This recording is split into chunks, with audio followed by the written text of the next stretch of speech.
আচ্ছা, এখন দেখো কেমিস্ট্রিতে আমাদের হচ্ছে আজকে আমরা কোভ্যালেন্ট বন্ড নিয়ে আরো ডিসকাস করব, আরো কিছু কোভ্যালেন্ট কম্পাউন্ড নিয়ে ডিসকাস করব অ্যান্ড এগুলো রিলেটেড আরো কিছু জিনিসপত্র আছে সেগুলো দেখাবো। তো লাস্ট দিন আমরা ওয়াটারের এক্সাম্পলটা দেখছি, আমরা কিছু কোভ্যালেন্ট কম্পাউন্ডের এক্সাম্পল শুরু থেকে দেখে আসছি। একটা হচ্ছে হাইড্রোজেন দেখছি, তারপর হচ্ছে আমরা অক্সিজেন দেখছি, তারপর আমরা হচ্ছে কার্বন ওয়াটার দেখলাম H2O। ওকে, এখন আস্তে আস্তে তারপর আমরা HCl দেখাইছিলাম প্রবাবলি। এখন আস্তে আস্তে আরও অ্যাডভান্সড টাইপের কম্পাউন্ডগুলো দেখব।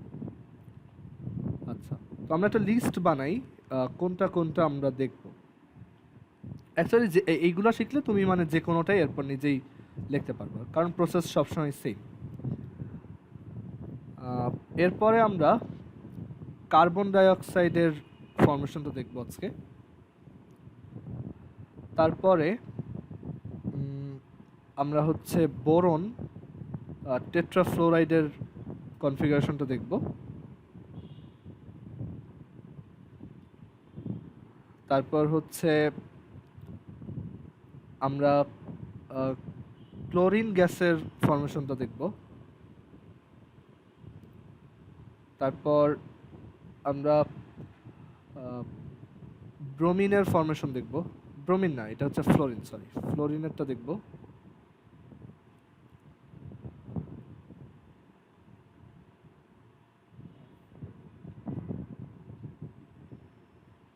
এরপরে এরপর হচ্ছে আমরা নাইট্রোজেন ডাইঅক্সাইডেরটা দেখব। আচ্ছা, নাইট্রোজেনেরটা এখন তার আগে হচ্ছে N2টা দেখাবো, N2 নাইট্রোজেন গ্যাস। আর এরপর দেখাবো হচ্ছে নাইট্রিক অক্সাইড।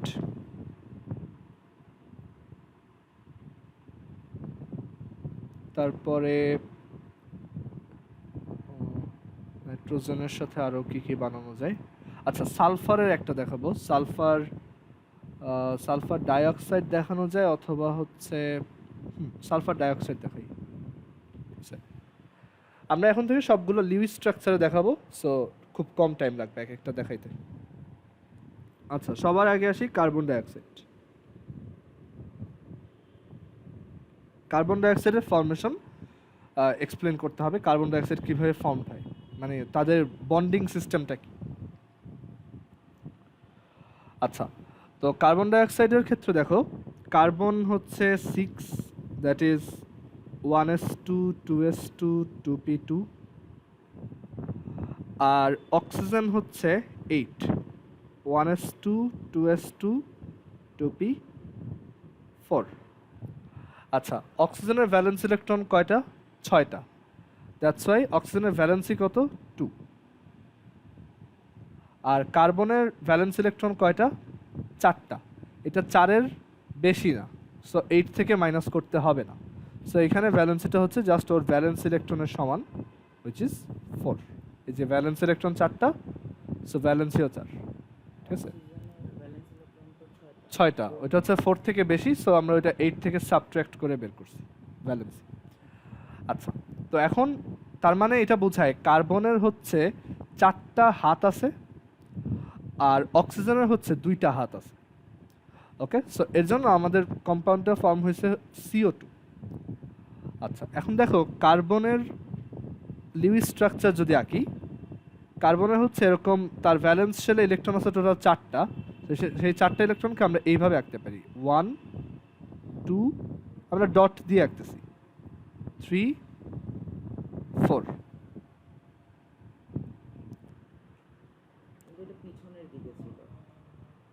আচ্ছা দেখো এখন, তো এখানে আমরা কার্বনের ডায়াগ্রামটা এভাবে আঁকলাম যে এখানে হচ্ছে কার্বনের চারপাশে টোটাল 4টা ইলেকট্রন আছে, এই একটা, এই একটা, এই একটা, এই একটা। লিউইস স্ট্রাকচার আঁকার সময় আমরা যে কোনো একটাকে হচ্ছে ডট দিয়ে আঁকবো, আর একটা হচ্ছে ক্রস দিয়ে আঁকবো। বাট আমি এখানে ক্রস দিয়ে না এঁকে ওই দুইটা কি ডট দিয়ে আঁকবো, আমি জাস্ট কালার আলাদা করবো আর কি। আচ্ছা, এবার অক্সিজেনের জন্য দেখো, অক্সিজেনের হচ্ছে তার ভ্যালেন্সিয়াল ইলেকট্রন আছে 6টা। সো 1 2 3 4 5 6। এখন একটু চিন্তা করো যে ভ্যালেন্স ফুলফিল করার জন্য, মানে অক্টেট ফিল আপ করার জন্য, ঠিক আছে, আমাদের তো মেইন টার্গেট থাকে অক্টেট ফিল আপ। তো অক্টেট ফিল আপ করার জন্য কার্বনের আর কয়টা ইলেকট্রন দরকার? কেউ একজন বলো তো। ও তো মানে ইলেকট্রন ডোনেট তো করতে পারবে না, ঠিক আছে, ও যেটা করতে পারবে শেয়ার করতে পারবে, বিকজ ও নন মেটাল। তো ওর আর কয়টা ইলেকট্রন দরকার? 4টা, তাই না? আরও 4টা দরকার, তাহলে 4 4 8 হয়ে যাবে। আর অক্সিজেনের কয়টা দরকার? 2টা। এইখানে একটা দরকার আর এখানে একটা দরকার, রাইট? এখন মানে সরি, ওইভাবে না, মানে অক্সিজেনের হচ্ছে 2টা ইলেকট্রন দরকার, ঠিক আছে। তো আমরা এখানে যেই কাজটা করতে পারি, দেখো আমাদের স্ট্রাকচারটা হচ্ছে কি কার্বন ডাইঅক্সাইড, ঠিক আছে। তো এইখানে হ্যাঁ অক্সিজেন তো 2টা, সেটাতে পরে আসতেছি। এখানে দেখো আমি যদি এই অক্সিজেনটাকে এইখানে নিয়ে আসি, ঠিক আছে, এই জায়গায় নিয়ে আসি, একটা ঝামেলা হচ্ছে। সেটা হচ্ছে কি, মানে আমি অক্সিজেনের ইলেকট্রন এই দুইটাকে এই দুই পাশে আঁকাতে, মানে আমার তো 2টা ইলেকট্রন দরকার, ঠিক আছে। তো আমি যদি কার্বনের এই দুইটার সাথে শেয়ার করতে পারি সামহাউ, তাহলে কিন্তু আমার এখানে একটা বন্ড ক্রিয়েট হইতো, তাই না? সেটা আমার জন্য সুবিধা হইতো। কিন্তু এখানে তো একটা ইলেকট্রন রয়ে গেছে, তাহলে আমরা একটু ইলেকট্রনটাকে রিঅ্যারেঞ্জ করি, মানে আমরা এই ইলেকট্রনটাকে এই জায়গায় নিয়ে আসি, কোনো সমস্যা তো নাই, সেমই, ঠিক আছে। হ্যাঁ, সো এখানে আমরা নিয়ে আসলাম, আর কার্বনের এই যে 2টা ইলেকট্রন তাদেরকেও আমরা একটু কাছাকাছি নিয়ে আসলাম। এবার দেখো, এবার জিনিসটা অনেকটা এভিডেন্ট যে আমরা যদি এটাকে এই যে এইখানে নিয়ে আসি শেয়ারিং এর জন্য, তাহলে দেখো এইখানে একটা শেয়ারিং ক্রিয়েট হয়েছে। আর অক্সিজেনের এখন টোটাল কয়টা ইলেকট্রন হয়েছে? 8টা। 1 2 3 4 5 6 7 8। আর এই কার্বনের কয়টা হয়েছে? 1 2 3 4 5 6। তার তো আরও 2টা দরকার। সো আমরা আরও একটা অক্সিজেন নিয়ে আসবো, ঠিক আছে। তো আরেকটা অক্সিজেন এখানে আনি, যেটার স্ট্রাকচার এই যে এইটার মতোই।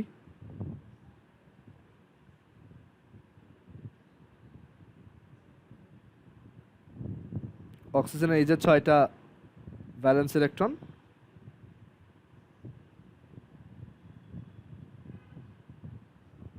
অ্যান্ড দেখো এই অক্সিজেনটা যদি এইখানে আসে, সে কার্বনের 2টার সাথে শেয়ার করলেই তার 8টা ইলেকট্রন হয়ে যায়।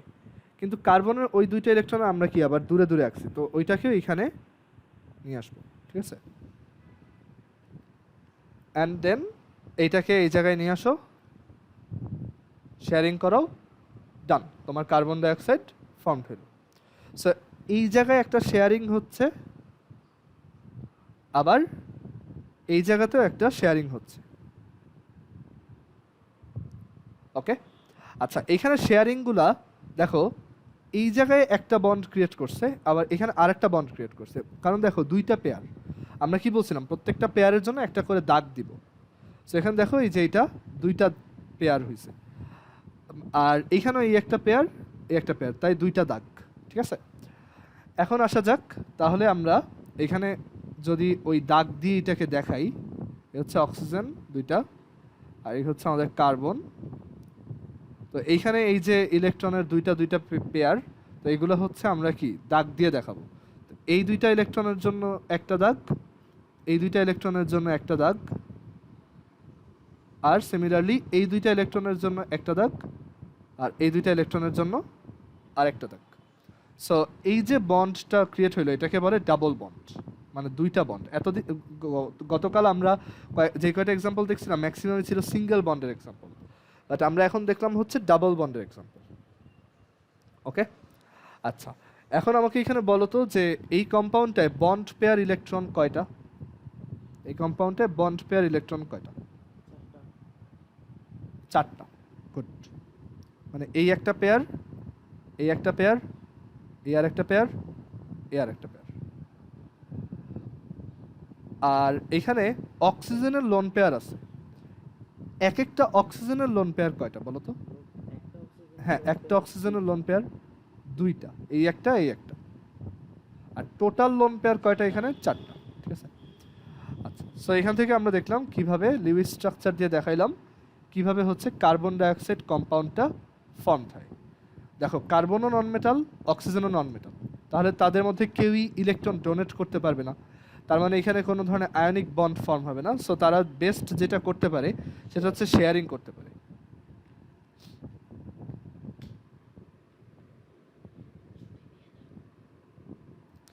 আচ্ছা, তারপর হচ্ছে বোরন ট্রাইফ্লোরাইড।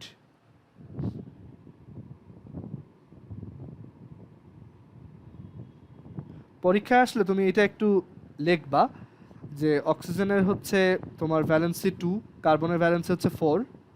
দ্যাটস ওয়াই দুইটা অক্সিজেন একটা কার্বনের সাথে শেয়ারিং করে এরকম চার, মানে দুইটা ডাবল বন্ড ক্রিয়েট করে, and thus carbon dioxide compound is formed. ঠিক আছে, এইভাবে বলবো। এখন আসা যাক যে আমরা এবার বোরন ট্রাইফ্লোরাইডের জন্য দেখি। বোরন ট্রাইফ্লোরাইড এটা একটু এক্সেপশনাল কম্পাউন্ড, একটা এক্সেপশনাল কোভ্যালেন্ট কম্পাউন্ড।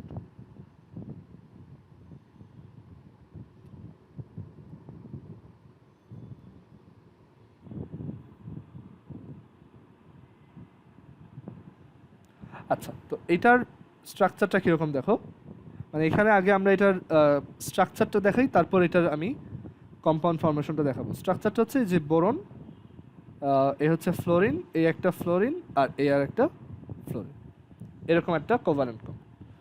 তো এটার তোমার ফর্মেশনটা যদি আমরা এক্সপ্লেন করতে চাই, আমাদের ফার্স্টে হচ্ছে বোরনের ইলেকট্রনিক কনফিগারেশন বলতে হবে। বোরন হচ্ছে 1s2 2s2 2p1,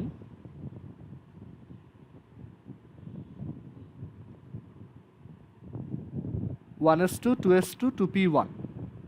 এখন এই কম্পাউন্ডটা এক্সেপশনাল অনেক দিক দিয়ে। ফার্স্ট অফ অল, বোরন কিন্তু আমাদের লজিকে তোমার মেটাল, তাই না? বাট অ্যাকচুয়ালি দেখা যায় ওর প্রপার্টিগুলো অনেকটা নন মেটালের মতো। তো এর জন্য দেখা যায় বোরন আয়নিক কম্পাউন্ড ফর্ম না করে কোভ্যালেন্ট কম্পাউন্ড ফর্ম করে, কিন্তু এটা কিন্তু একটা মেটাল আর নন মেটালের মধ্যেই কম্পাউন্ড হয়ে গেছে। ঠিক আছে। আচ্ছা, তো এটা এক্সেপশনাল এর জন্য যে বোরন হচ্ছে মেটাল হওয়ার কথা, বাট তার প্রপার্টি নন মেটালের মতো দেখে সে কোভ্যালেন্ট কম্পাউন্ড ফর্ম করতেছে। সো বোরনের ইলেকট্রনিক কনফিগারেশন দেখালাম। না, বোরন আয়নিক বন্ড ফর্ম করতে পারে না, সে খুবই উইক মেটাল। আচ্ছা, তো এইখানে আমাদের ইলেকট্রনিক কনফিগারেশন দেখালাম, আর ফ্লোরিনের ইলেকট্রনিক কনফিগারেশন দেখাই। ফ্লোরিন হচ্ছে 9, which is 1s2 2s2 2p6 3s2, তারপর হচ্ছে 3p5, এটাই। সরি, 1s2 অনেক বেশি হয়ে গেছে, সরি, এটা হচ্ছে 2p7 2p5, 1s2 2s2 2p5। তো এখন এটার ফরমেশনটা দেখো। আমাদের ফার্স্টে কি করতে হবে? লুইস স্ট্রাকচার রাখতে হবে। লুইস স্ট্রাকচার হচ্ছে বরণের জন্য হচ্ছে এই যে 3টা ইলেকট্রন। সো 3টা ইলেকট্রন এখানে রাখলাম, 1 2 3। আর ফ্লোরিনের জন্য দেখো, ফ্লোরিন হচ্ছে 7টা ইলেকট্রন। সো 1 2, তোমরা এইগুলা ক্রস দিয়ে আঁকবা, 1 2 3 3 4 5 6 7।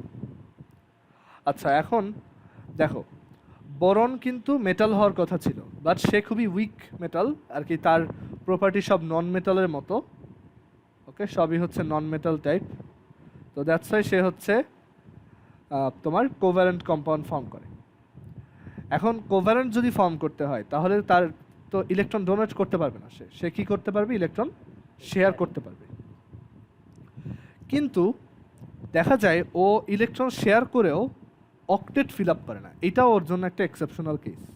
মানে ও হচ্ছে, মানে ওর অক্টেট কন্ট্রাকশন হয়, মানে একটা টার্ম আছে অক্টেট কন্ট্রাকশন। আমরা এটা এই এক্সাম্পলটা দিয়ে শিখবো যে অক্টেট কন্ট্রাকশন বা বাংলায় হচ্ছে অক্টেট সংকোচন।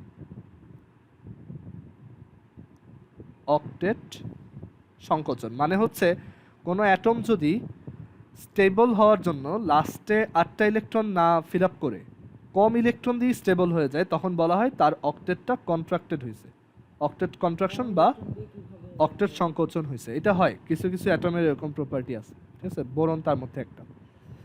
তো দেখা যায় বোরন জাস্ট তার আউটসাইড শেলে 6টা ইলেকট্রন হইলেই খুশি, তার 8টা দরকার নাই, তার হচ্ছে 6টা ইলেকট্রন হইলেই সে সবচেয়ে বেশি স্টেবল হয়।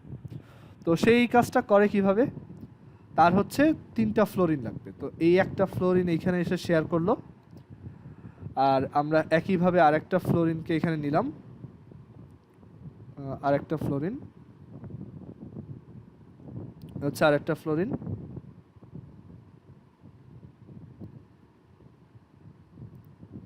আর এইখানে আরেকটা ফ্লোরিন লাগবে, সো এখানে আরেকটা ফ্লোরিন রাখলাম।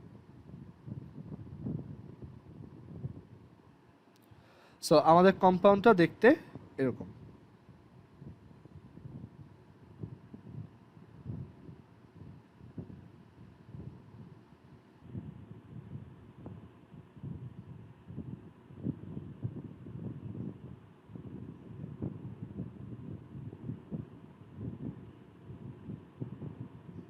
এ হচ্ছে আমাদের কম্পাউন্ড। দেখো কারো কোনো কনফিউশন আছে কিনা।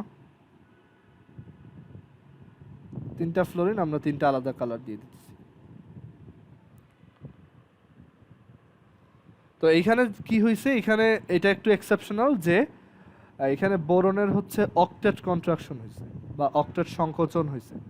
এখন তোমার মনে স্বাভাবিকভাবেই কোশ্চেন আসতে পারে এরকম এলিমেন্ট কি আছে যাদের অক্টেট অ্যাকচুয়ালি এক্সপ্যান্ডেড হয়, এরকম এলিমেন্টও আছে, আমরা সেই এক্সাম্পলটাও একটু পরে দেখব।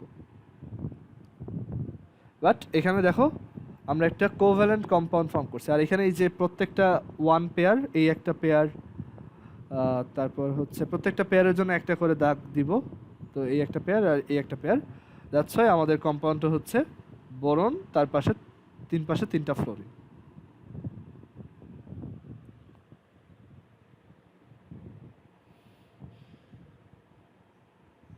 দেখো কারো কোশ্চেন আছে কিনা।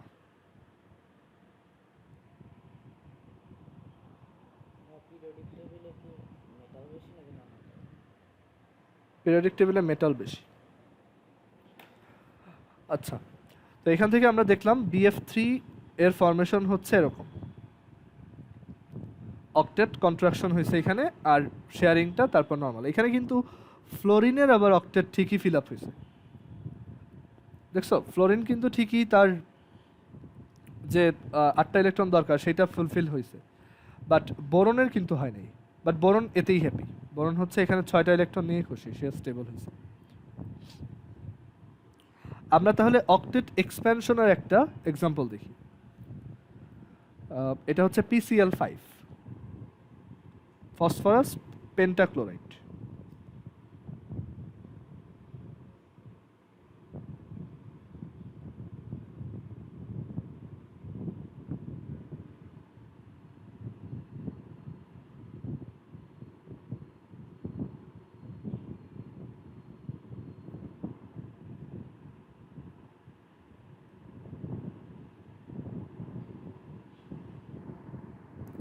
আচ্ছা, ফসফরাস পেন্টাক্লোরাইডও তোমার একটা এক্সেপশনাল কম্পাউন্ড, বিকজ এখানেও আমাদের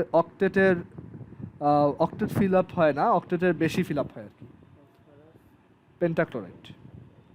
আচ্ছা, তো এইটার ক্ষেত্রে দেখো এটার স্ট্রাকচারটা এরকম যে ফসফরাস তার চারপাশে মানে 5টা ক্লোরিন আছে তার সাথে, এরকম।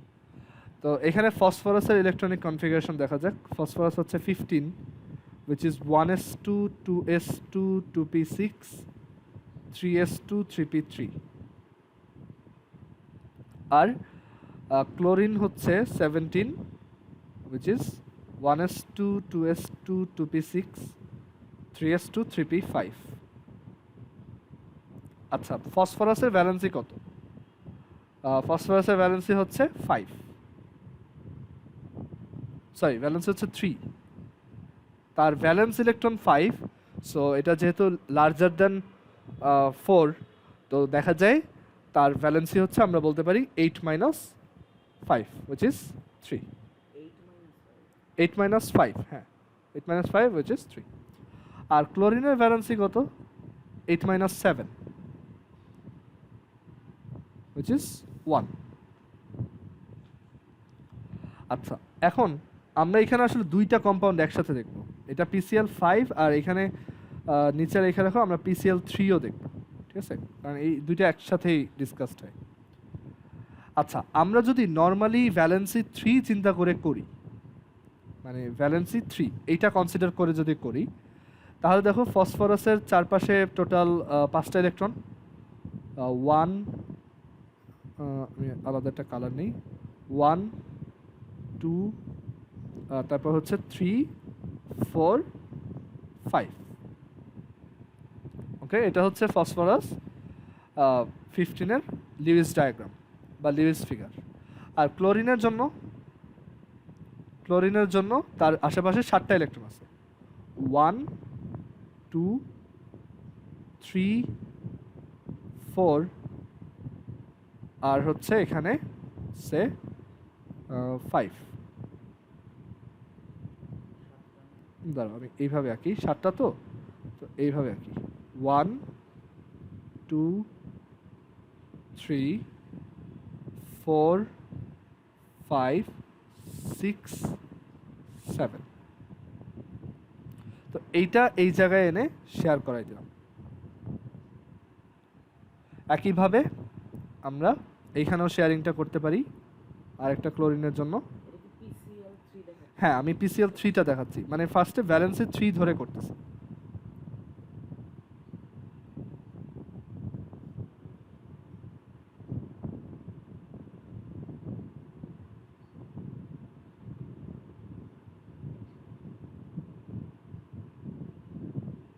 আর এই জায়গাতেও সেম ভাবে আমি করতে পারবো এইখানে।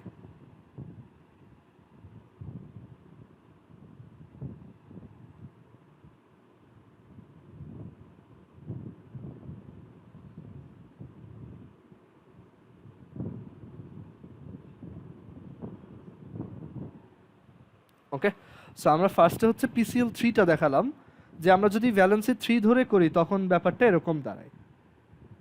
ভ্যালেন্সি বাংলা হচ্ছে যোজনী। আচ্ছা, তো এরকম আসলো, কিন্তু দেখা যায় যে অনেক সময় এই ফসফরাসের ভ্যালেন্সি চেঞ্জ হয়, অ্যান্ড তখন তার অক্টেট এক্সপেনশন ঘটে। তো ভ্যালেন্সি চেঞ্জ হয় কিভাবে? অনেক সময় দেখা যায় ফসফরাসের ভ্যালেন্সি 3 থেকে 5 হয়ে যায়, মানে ফসফরাসের আসলে দুইটা ভ্যালেন্সি। আর ওই যে আমি বলছিলাম যে ভ্যালেন্সি বের করার ফর্মুলা আসলে ওইটা না, 8 থেকে মাইনাস বা ওইটা জাস্ট একটা জেনারেলাইজড আইডিয়া, বাট এটা সব সময় কাজ করে না। ভ্যালেন্সির আইডিয়াটা আসলে আরও অনেক ফ্যাক্টরের উপর ডিপেন্ড করে। মানে ফসফরাসের আসলে দুইটা ভ্যালেন্সি আছে, একটা হচ্ছে 3 আর একটা হচ্ছে 5। আমরা যখন ডি ব্লক এলিমেন্টগুলো পড়ব, মানে ডি ব্লক এলিমেন্টের প্রপার্টিগুলো পড়ব, তখন আমরা দেখব যে আসলে এই চেঞ্জিং ভ্যালেন্সি নামে একটা জিনিস আছে। মানে একটা এলিমেন্টেরই অনেকগুলো ভ্যালেন্সি থাকতে পারে। ওকে, সো ফসফরাসের আরেকটা সেকেন্ডারি ভ্যালেন্সি হচ্ছে 5, অ্যান্ড এই কেসে ও হচ্ছে অক্টেট এক্সপ্যানশন করে। তো এইটা কীরকম আইডিয়া? এটার ক্ষেত্রে দেখা যায় ওর 5টা ইলেকট্রনই এরকম মানে ক্লোরিনকে অ্যাকসেপ্ট করার জন্য রেডি হয়।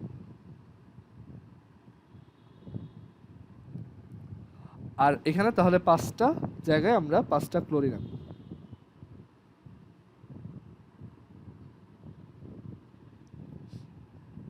অ্যান্ড এই যে ওরা তখন 5টা ইলেকট্রনের সাথে শেয়ারিং করে, মানে এইটা করলেও ও অ্যাকচুয়ালি স্টেবল হয়।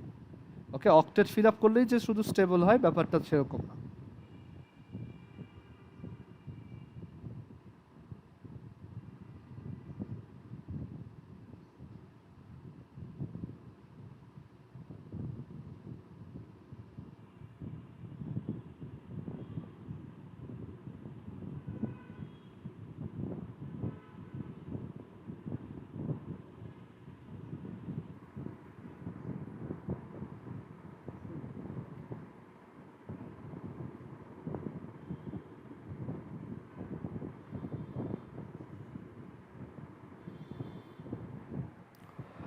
সো এখান থেকে দেখো আমরা 5টা বন্ড ক্রিয়েট করছি, ঠিক আছে।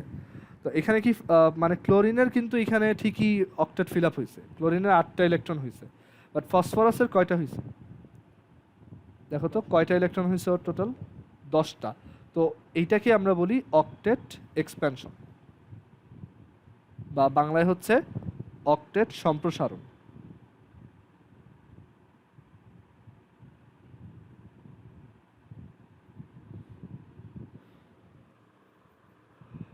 ওকে, সো এই কম্পাউন্ডটা দেখতে কি, এইটা দেখতে হচ্ছে এরকম PCl3,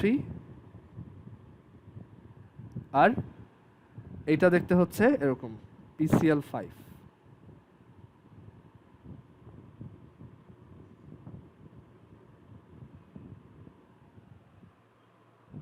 কার যদি কোশ্চেন থাকে অবশ্যই জিজ্ঞেস করবা।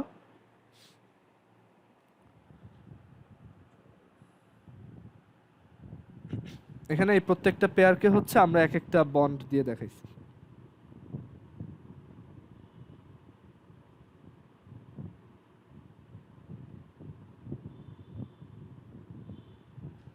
এখানে ফসফরাসের 5টা বন্ড পেয়ার ইলেকট্রন আছে, কোনো লোন পেয়ার ইলেকট্রন নাই। আর ক্লোরিনগুলোর একটা করে বন্ড পেয়ার ইলেকট্রন আছে, আর 3টা লোন পেয়ার ইলেকট্রন আছে।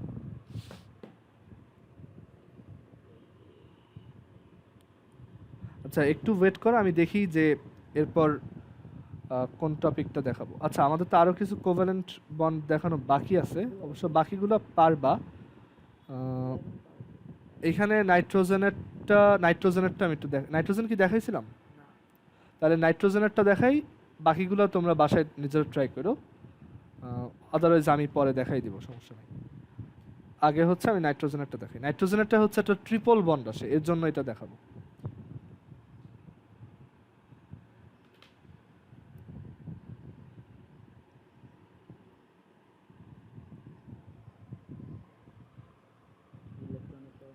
আচ্ছা সো এবার নাইট্রোজেনের ফরমেশন দেখব। সো নাইট্রোজেন দেখতে এরকম, দুইটা নাইট্রোজেনের মধ্যে এইভাবে একটা ট্রিপল বন্ড থাকে।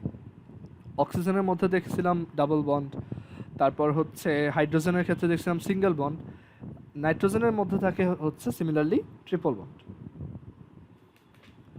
আচ্ছা তো এখন নাইট্রোজেনের মধ্যে যদি এরকম তোমার ট্রিপল বন্ড থাকে, তো সেটা এক্সপ্লেন করব কিভাবে। নাইট্রোজেনের ইলেকট্রনিক কনফিগারেশনটা ফার্স্টে দেখি। নাইট্রোজেন হচ্ছে 1s2 2s2 2p6 sorry 2p3, এটা।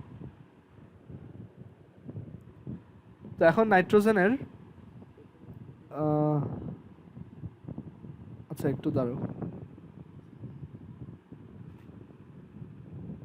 আচ্ছা একটা জিনিস একটু সবাইকে বলি, যে কিছু এলিমেন্টের ইলেকট্রনিক কনফিগারেশন আমরা হচ্ছে একটু শর্টলি লিখতে পারি। ধরো তোমাকে আমি ক্যালসিয়ামের ইলেকট্রনিক কনফিগারেশন যদি লিখতে বলি, ক্যালসিয়াম হচ্ছে কত 20, রাইট? সো এটা হচ্ছে 1s2 2s2 2p6 3s2 3p6 4s2,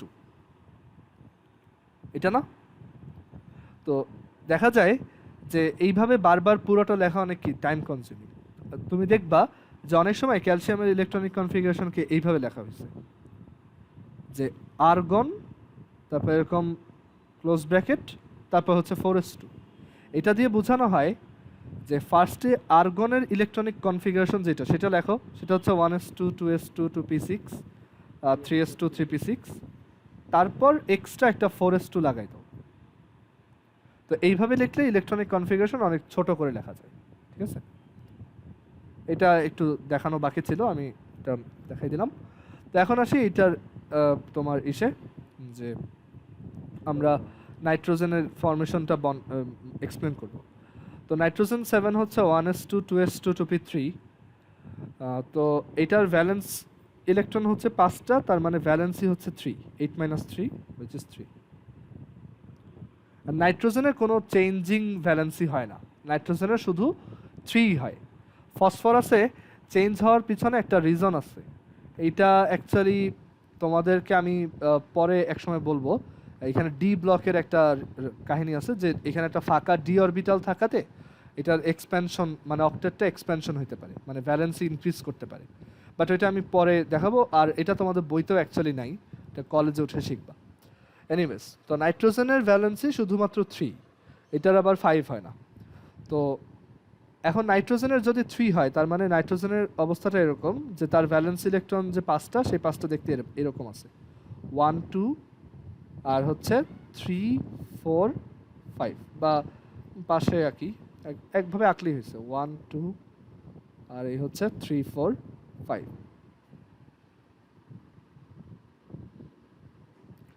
এখন আরেক মানে এখানে দেখো নাইট্রোজেনের কয়টা ইলেকট্রন, 5টা, তার দরকার আর কয়টা, 3টা। সে যদি আর কারোর সাথে 3টা শেয়ার করে তাহলেই কিন্তু তার 3টা চলে আসে।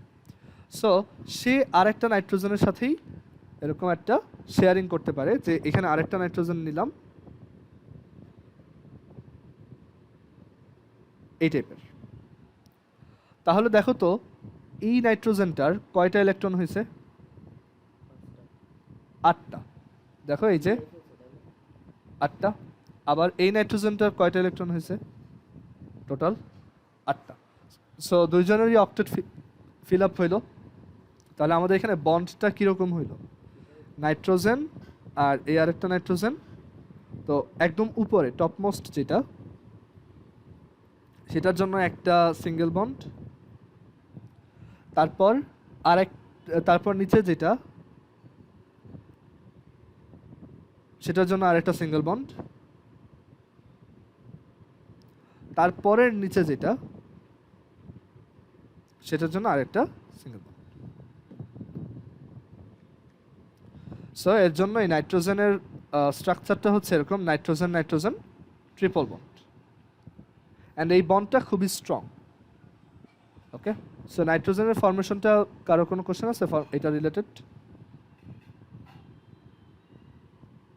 ওয়াফি বুঝতে পারছো যা যা দেখাইলাম?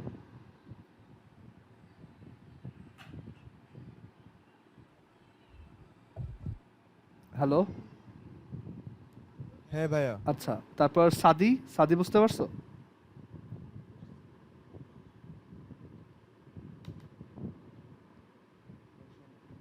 সাদি কি বুঝতে পারছো? আচ্ছা, তোমার মনে হয় মাইকের প্রবলেম। আচ্ছা হ্যাঁ, তোমার ইয়াটা পাইছি, ঠিক আছে। আচ্ছা, সো আমরা এখান থেকে তাহলে দেখলাম নাইট্রোজেন কিভাবে ফর্মড হয়। ফাইন। সো তোমরা বাসায় এই অন্যান্য কোভ্যালেন্ট কম্পাউন্ডগুলো একটু প্র্যাকটিস করো, যে ক্লোরিনের ফর্মেশন, এটা ফ্লোরিনের ফর্মেশন, নাইট্রোজেন অক্সাইডটা একটু টাফ হবে, এইটা তোমাদের আপাতত করতে হবে না, এটা স্কিপ করো, ঠিক আছে। সালফারেরটা ট্রাই করো, ওকে, এটা ট্রাই করো, এটা স্কিপ করবে, এটা একটু জটিল আছে, এটা পরে আমি দেখাবো। আর এছাড়া বই থেকে হচ্ছে মানে নেসেসারি জিনিসপত্র রিডিং দিবা, আমি যা যা পড়াইছি সেগুলো।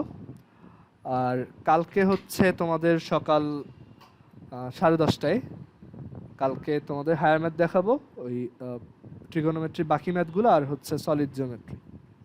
ওকে, আজকে এই পর্যন্ত রাখি, আজকে একটু আগেই ছুটি দিয়ে দিলাম। ঠিক আছে, আল্লাহ হাফেজ।